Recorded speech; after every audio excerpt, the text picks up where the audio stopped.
인터넷에 재밌는 글이 있어서 제가 가져왔는데요, 40대가 되면 지식의 평등이 이루어진답니다. 이쯤 되면 어느 대학 나오고 어느 직장 다니고 뭐 이런 게 별로 자랑거리가 되지 못한다는 거예요. 다들 먹고 살기가 힘들고 바빠서.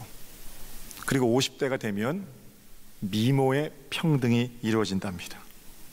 50 넘은 한국 사람들은 되게 다 둥글게 생기고 넓적하게 생겨서 별로 분간이 안 간다는 거예요.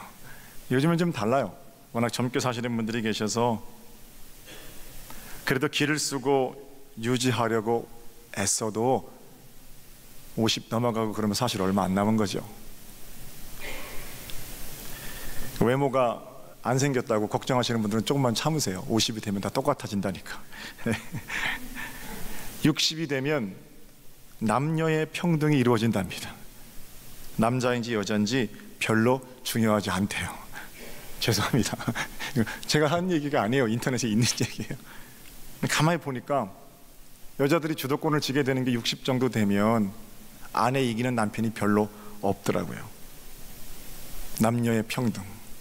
70대가 되면 건강의 평등이 이루어지고요, 병원 안 가는 사람이 없다고 그러고, 80대면 재물의 평등. 돈이 많아도 80 넘은 어르신들은 쓸 데가 별로 없으시대요. 그리고 90대가 되면 생사의 평등이 이루어진답니다. 하나님께로 돌아갈 준비를 해야 되니까요. 만약에 이게 사실이라면 우리 자랑할 게 뭐 있습니까? 누가 미련한 인생이에요? 40대가 됐는데 아직도 내가 어느 대학 출신이다 이런 거 자랑하는 게 미련한 인생이고, 50대가 됐는데 아직도 거울 보면서 거울아 거울아 세상에서 누가 제일 예쁘니? 코미디죠. 여러분들은 무엇을 자랑하면서 사십니까? 오늘 사도 바울은 갈라디아 교회에 보내는 편지를 쓰는데 자랑할 것 하나밖에 없다고 그러거든요. 아니에요. 사도 바울 자랑할 것 진짜 많은 사람입니다. 자랑할 게 너무 많은 사람인데 그런 모든 것들을 다 자랑하지 않고 오직 한 가지만 자랑한다. 14절을 볼까요? 바울이 자랑하는 게 뭔죠? 그러나 내게는 우리 주 예수 그리스도의 십자가 외에 결코 자랑할 것이 없으니 그리스도로 말미암아 세상이 나를 대하여 십자가에 못 박히고 내가 또한 세상을 대하여 그러하니라. 바울은 그리스도의 십자가를 자랑하고 있습니다. 놀라운 것은 그냥 여러 좋은 것들이 많은데 그 중에서 십자가를 바울이 특별히 좋아해서 나는 이거 자랑한다 라고 말하고 있는 게 아니라는 겁니다. 명예, 지식, 가문 이런 건 참 보기에 좋죠. 이런 것들 가운데 같은 류로 십자가가 거의 껴있어서 가문도 지식도 명예도 건강도 자녀도 다 좋은데 십자가가 그 중에서 난 제일 좋아요, 이게 아니라는 거예요. 다른 좋은 것들과는 종류가 달라요. 십자가는 아주 부끄러운 형틀입니다. 다이아몬드, 금, 진주 이렇게 있는데 나는 특별히 진주가 좋아, 진주만 자랑해, 이런 게 아니라는 거예요. 더럽고 수치스러운 십자가 형틀을 사도 바울은 자랑하고 있습니다. 먼저 사도 바울이 정말 자랑할 게 십자가밖에 없었나 한번 생각해 보겠습니다. 사도 바울이 다른 교회들에 보내는 편지에는 자기 자신에 대해서 부득불 자랑하기를 설명하면서 이렇게 말합니다. 빌립보서 3장 보면요, 5절과 6절 제가 편한 성경으로 읽어드릴게요. 나는 난지 여드레 만에 할례를 받았고 이스라엘 민족 가운데에서도 베냐민 지파이고 히브리 사람 가운데에서도 히브리 사람이고 율법으로는 바리사이파 사람이고 열성으로는 교회를 박해한 사람이고 율법의 의로는 흠잡을 데가 없는 사람이었습니다. 자기 자신을 소개하는데 유대인들은 아마 이런 사도 바울의 소개를 들으면 깜짝 놀랐을 거예요. 왜냐하면 거의 모든 것을 갖춘 품절남이거든요. 출신에 대한 자랑만 있는 게 아닙니다. 다른 책에 기록되어 있습니다만 사도 바울은 가말리엘이라는 스승 밑에서 배웠습니다. 지금으로 말하면 하버드 로스쿨의 가장 유명한 선생 수제자라는 거예요. 이스라엘 사람들은 할 수만 있으면 로마 시민권 가지려고 했습니다. 로마 시민권 가지고 있으면 불체포 특권, 면책 특권 이런 거 있거든요. 1등 국가의 시민을 누가 잡아가둡니까? 사도 바울은 로마 시민권을 가지고 있는 사람이었습니다. 그런가 하면 영적으로도 신비로운 체험을 한 사람입니다. 고린도 후서에 보면 12장부터 역시 편한 성경으로 제가 읽어드리겠습니다. 자랑함이 나에게 이로울 것은 없으나 이미 말이 나왔으니 주님께서 내게 보여주신 환상들과 계시들을 말해볼까 합니다. 나는 그리스도를 믿는 사람 하나를 알고 있습니다. 그는 14년 전에 셋째 하늘에까지 이끌려 올라갔습니다. 그때 그가 몸 안에 있었는지 몸 밖에 있었는지 나는 알지 못하지만 하나님은 아십니다. 나는 이 사람을 압니다. 만났다는 거예요.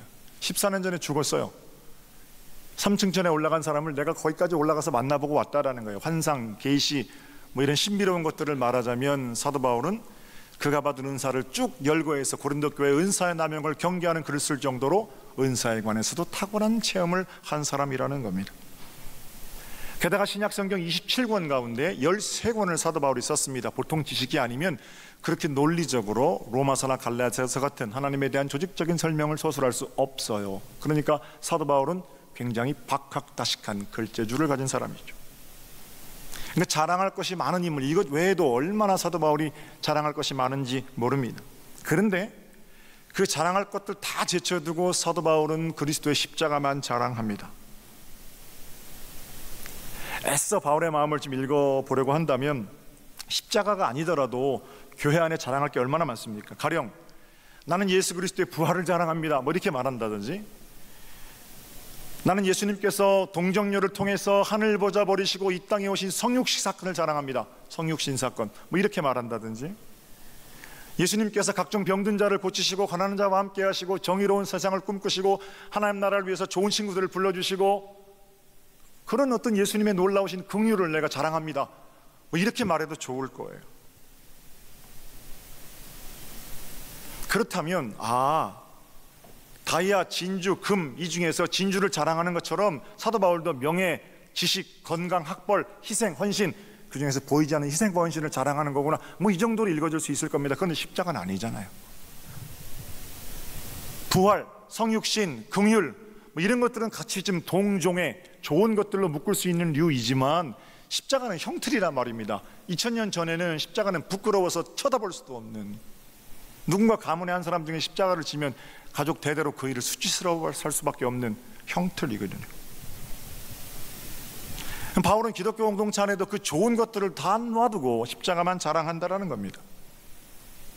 게다가 2000년이 지난 지금 이 땅의 모든 교회들은 우리 개신교나 캐톨릭이나 정교회를 포함해서 교회의 가장 중심에 십자가가 있어요. 교회의 가장 높은 곳에 십자가가 있습니다. 십자가는 좋은 것들 중에 하나 픽업한 게 아니라니까요. 가장 부끄러운 형틀이었다니까요. 근데 그것이 어떻게 교회의 심장이고 교회의 중심에 세워졌겠습니까? 도대체 십자가가 무엇이기에 귀걸이도 만들고 반지도 만들고 목걸이도 만들어서 목에 귀에 그렇게 걸고 꽂고 다니는 겁니까? 어떻게 그리스도인들은 2000년 동안 십자가만 유일한 자랑이라고 말하고 지금도 우리가 십자가를 유일한 자랑거리로 삼아야 하는 이유는 또 무엇입니까? 세 가지 말씀을 제가 간단하게 드리려고 그래요. 첫 번째, 우리가 십자가를 통해 구원을 받았기 때문입니다. 여러분과 저는 우리 주 예수 그리스도의 십자가의 대속을 통해서 죄의 문제를 해결받았습니다. 그리고 십자가 때문에 하나님의 자녀가 되었습니다. 잊지 마셔야 해요. 죄에 대해서는 반드시 심판이 있습니다. 하나님은 죄인을 사랑하시고 구원하시지만 죄를 그대로 둔 채 우리를 구원하지는 않으십니다. 죄 때문에 죽어야 할 심판이 있다는 거예요. 그냥 패스오버한 게 아니에요. 영혼의 인방과 설주에, 그러니까 문지방에 양의 피를 바른 자들이 재앙이 패스오버한 것처럼 우리의 영혼의 인방과 설주에 예수 그리스도의 보혈의 피를 발라야, 예수 그리스도께서 우리의 죄값을 대신 지시고 돌아가셨기 때문에 우리가 죄 없다 칭하심을 받고 구원함을 얻을 수 있었다는 겁니다. 그냥 지나간 게 아니에요. 십자가 위에서 아들 예수께서 온전하고 넉넉하신 제물이 되어 주셨습니다. 그러므로 다시 태어난 자들, 예수 그리스도의 보혈의 공로로 구원을 받은 자들에게 유일한 자랑은 지금 나를 여기 살게 하시는 예수 그리스도의 십자가가 되어야 합니다. 가말리엘 밑에서 공부하게 된 것도, 로마 시민권을 가지게 된 것도, 참 기가 막히게 글을 쓰는 능력을 가지게 된 것도, 신비한 체험을 한 것도 다시 살리시는 십자가의 은혜 다음에 일어나는 일이었던 겁니다. 새벽에 요나서를 요새 보거든요. 요나서 1장에 우리가 잘 알고 있는 요나의 외침이 있습니다. 요나가 뭐라 그러냐면 풍랑이 있는 바다 가운데 나를 들어 바다에 던지라 그래요. 나를 들어 바다에 던지라. 니니웨로 가라 하나님 말씀하셨는데 하나님 그건 아니잖아요. 하나님 틀렸어요. 난 다시스로 갈 거예요. 마침 요바에 가보니까 다시스에 가는 배가 있어요. 그것 봐요. 하나님 이렇게 딱딱 들어봤는데 그 니니웨 더러운 것들 앞에 내가 어떻게 가요? 당신이 잘못됐다니까요. 그리고 다시스로 가요. 그 배가 풍랑을 만나게 되죠. 풍랑 가운데 요나는 꼼짝도 안 합니다. 고집 부리는 거예요. 해볼 테면 해보세요. 그리고 뭐라 그래요? 나를 들어 바다에 던지라. 마치 이거를 내가 희생하겠습니다. 아니에요. 고집 부리는 거예요. 죽일 테면 죽이세요. 나는 니느웨로는 절대 안 가요. 불순종, 교만, 죄, 이 특징이 돌이킬 줄 모른다는 거거든. 나는 죽어도 니느웨로 안 가면 하나님 죽일 테면 죽이세요. 나를 들어 바다에 던져보세요. 내가 니느웨로 가는지 차라리 죽고 말지. 뭐 이런 마음이거든요. 결국 바다에 던져집니다. 하나님께서 물고기를 예비하시죠. 물고기 뱃속 그 캄캄한 어둠 속에서 3일을 지냈다. 성경이 이렇게 기록합니다. 우리랑 많이 상황이 다르죠. 건강한 상식을 가지고 이해할 수 없지만 뭐가 똑같아요? 세상 가운데 던져주고 풍랑 가운데 어둠 가운데 슬피 우는 자들의 모습하고 똑같죠. 물고기 뱃속에서 어떻게 해요? 3일 동안 생각하는 거예요. 고집 부려서 될 일이 아니구나. 내 고집보다는 훨씬 더 강하고 질긴 나를 돌려놓고야 마시는 하나님의 고집이 있구나. 그 어둠 속에서 빛 대신 예수 그리스도를 생각하는 거예요. 그러니까 물고기가 그 어둠으로 요나를 꽉 가두고 있다가 빛 대신 주님을 모셔드리는 순간 빛을 감당할 수 없으니까 다시 니느웨로 토해내는 거예요. 나는 이번 한 주간 어둠 가운데 발붙이고 사는 만약 삶이 여러분 가운데 있다면 그 자리에서 빛 대신 예수 그리스도를 묵상함으로 세상이 여러분을 진리의 땅으로 토해내는 복된 역사가 있으시기를 주님의 이름으로 축복합니다. 우리를 둘러싸고 있는 어둠은 어둠 속에 큰 집 빚고 어둠 속에 희미한 빛 밝게 사는 게 아니고 빛 대신 주님을 묵상하는 가운데 해결받을 수 있는 거예요. 마태복음에 보면 악하고 음란한 세대가 예수님께 말합니다. 표적을 보여주세요. 증거를 가져오라는 거예요. 당신이 살아있다는, 하나님의 아들이라는 증거를 가져오라는 거예요. 주님 뭐라고 말씀하세요? 악하고 음란한 세대, 너희들에게 보여줄 표적은 요나의 표적밖에 없다. 요나의 표적이 뭔데요? 고집쟁이 요나를 선지자 요나로 바꾸시는 하나님의 고집이에요. 우리가 아직 죄인 되었을 때, 죽일 테면 죽여보라고 하나님께 악다운 일을 쓰고 대들 때, 나를 위해서 물고기 배를 준비하시고 나를 위해 십자가를 준비하시고 나를 위해 십자가를 지고 돌아가신 예수 그리스도, 그분의 보혈의 공로로 나를 온전한 하나님의 자녀로 돌려놓고야 마시는 하나님의 고집과 열심, 그게 요나의 표적입니다. 우리가 죄인 되었을 때, 그릇 행하여 각기 제 길로 갈 때 하나님은 예수 그리스도를 십자가 위에 내어주심으로 우리의 구원을 진행하고 계신 겁니다. 사도 바울은 그걸 깨달은 거예요.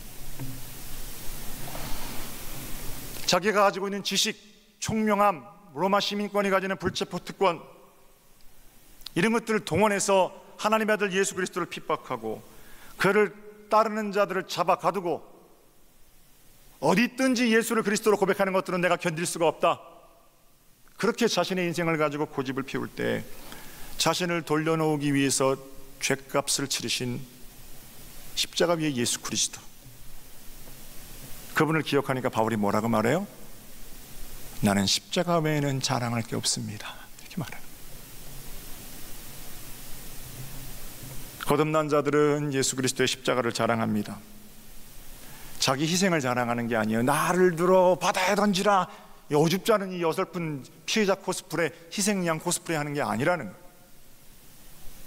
화려하죠. 나를 들어 바다에 던지라, 바다가 잠잠해질 거다. 웃기는 소리죠.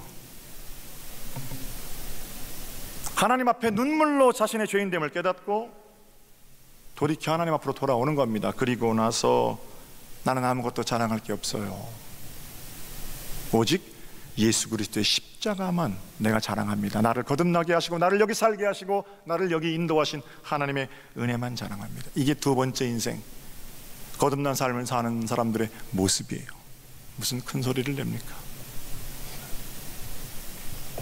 두 번째, 바울이 왜 십자가를 자랑하느냐? 우리는 왜 바울을 따라서 십자가만 자랑해야 하느냐? 십자가 위에서 우리의 죄 문제가 해결되었기 때문입니다. 세상에서 제일 무거운 짐이 뭔 줄 아세요? 죄의 짐이에요. 죄의 짐. 아버지로서의 짐, 엄마로서의 짐, 아들로서의 짐, 가장으로서의 짐, 여러 짐들이 우리 가운데 있죠. 그러나 그런 짐들은 내가 열심히 하면 다 감당할 수 있습니다. 또 때로는 하나님께서 감당케 하시거든요. 그런데 진짜 벗어지지 않는 짐이 있는데 그 죄의 짐이.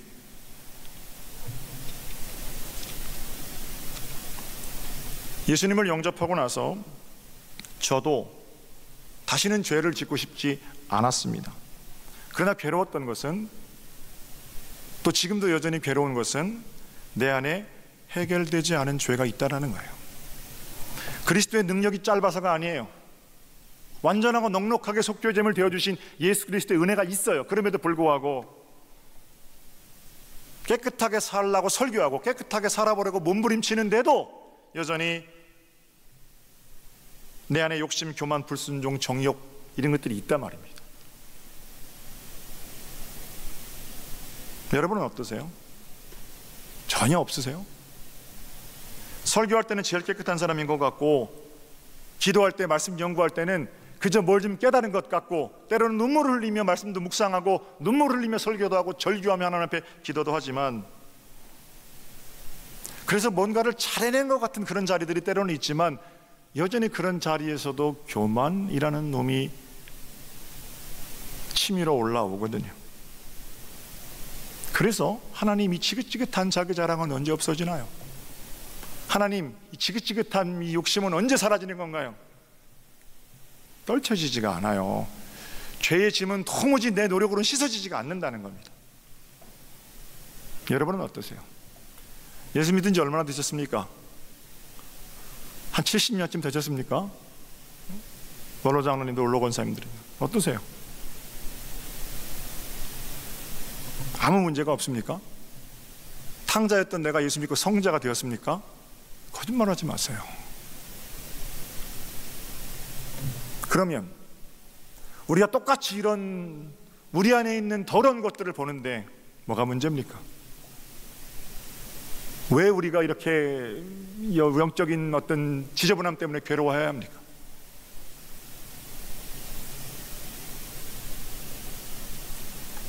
문제는 단순해요. 왜 떨쳐지지 않느냐? 내가 내 죄의 문제를 해결하려고 하기 때문에 불가능한 거예요. 죄는, 죄의 짐은 내 노력으로 씻는 게 아니라 예수 그리스도의 보혈로 씻김을 받는 겁니다. 내가 결심하고 내가 노력해서 내 죄를 다 씻을 수 있다면 십자가가 뭐가 필요해요? 내가 이 시간 의로워질 수 있다 결심하고 팍팍 닦아서 죄를 다 씻어낼 수 있으면 십자가가 뭐가 필요합니까? 그거 없이도 내가 결심하고 열심히 살면 되지요. 우리의 죄를 십자가 앞에 내려놓는 것, 그리고 그리스도의 보혈로 그 죄가 씻김 받는 것, 이게 은혜고 이게 복음이에요. 깨끗한 삶을 살아야죠. 근데 뭐가 먼저입니까? 나를 깨끗게 하시는 그리스도의 보혈에 우리가 천착되는 것이 먼저예요. 이게 순서가 바뀌면 참 괴로워요. 내 죄를 열심히 씻어냈는데 아직도 더러운지 깨끗한지 영적 결벽증에 걸려서 신앙생활하는 기쁨 다 뺏기고 살거든요. 사도 바울은 십자가를 자랑합니다. 폭도였고 고발자였고 대적자였고 회방자였습니다. 그리스도께서 불러주셨는데 그 죄책감이 얼마나 크겠어요. 내가 예수 죽이던 사람인데 그 사람이 나를 품어주셨는데 그 앞에서 정상적으로 고개나 들 수 있었겠습니까? 그러나 사도 바울은 위대한 사도로 사명을 감당합니다. 자기가 노력해 씻은 게 아니라 예수 그리스도의 보혈이 그 죄책감마저도 완전하게 씻어 주셨음을 믿기 때문에요. 십자가만 완전하고 넉넉하게 자신의 죄를 씻기는 능력이 됨을 바울은 고백하게 되는 겁니다. 사랑하는 성도 여러분, 예수 그리스도의 보혈로 우리의 모든 죄가 씻김 받았음을 믿는 자유함이 여러분의 것이 되시기를 주님의 이름으로 축복합니다. 세 번째, 왜 십자가만 자랑하느냐? 십자가는 모든 것의 완성이기 때문에 그렇습니다. 우리 지금 십자가 위에서 말씀하시죠. 다 이루었다. 이게 마지막 말씀입니다. 다 이루었다. 뭘 다 이루셨다는 거예요? 하나님의 구원 계획을 순종함으로 온전히 이루셨다라는 겁니다. 우리의 삶도, 거듭난 삶도 십자가 위에서 시작되고 십자가 위에서 완성됩니다. 때로는 삶에 지쳐 무너질 때 그리스도의 십자가를 기억하십시오. 마귀와의 전쟁, 완전하게 승리하신 십자가의 승리가 바로 우리를 다시 일으키실 거예요. 십자가 묵상이 그래서 중요해요. 한번 따라해 볼게요. 우리의 싸움은 이미 이긴 싸움이다. 할렐루야. 영적 싸움에서 넘어질까, 탈락할까, 지옥 갈까, 이건 겸손한 게 아니고 믿음 없는 거예요. 이미 적장의 목이 잘렸습니다. 하나님께서 우리를 통해서 당신의 승리를 완성해 가기를 원하세요. 대한민국 대표팀이 2018년 월드컵에 힘겹게 진출했습니다. 그날 저는 12시에 축구하는데 아들 데리고 제가 학원에서 오니까 8시쯤 되더라고요. 분명히 엄마가 이제 학교 가니까 너 보지 마 그럴 것 같으니까 12시에 시작하니까 어떡해요. 8시에 제 아들하고 얼른 씻고 자자 그래. 밥을 얼른 먹고 다 씻었어요 같이. 그리고 이제 엄마는 8시에 교회 기도하러 갔다 9시에 들어보거든요. 이제 들어보기 전에 우리가 잠이 들었습니다. 8시에 잠이 와요 여러분. 11시 50분에 정확하게 일어나서 같이 애국가 나올 때 일어나서 가슴에 손 얹고 경건한 마음으로 2시간 동안 축구를 뚫어져라 불안건 쳐다보고 괜히 봤습니다. 그런데 그 와이프가 이해를 못하겠다는 거예요. 남자들 내일 학교 가야 될 사람이, 내일 신방해야 될 사람이 8시부터 12시까지 자고 12시에 일어나 축구 보고 다시 자는 게 새벽기도 2시간밖에 못 자는데 이해를 못하겠다는 게, 저도 그랬어요. 나도 당신을 이해 못하는 게 참 많아요. 사지도 않을 거 매일 들여다보는 거야. 이거 얼마인데 이거 얼마인데.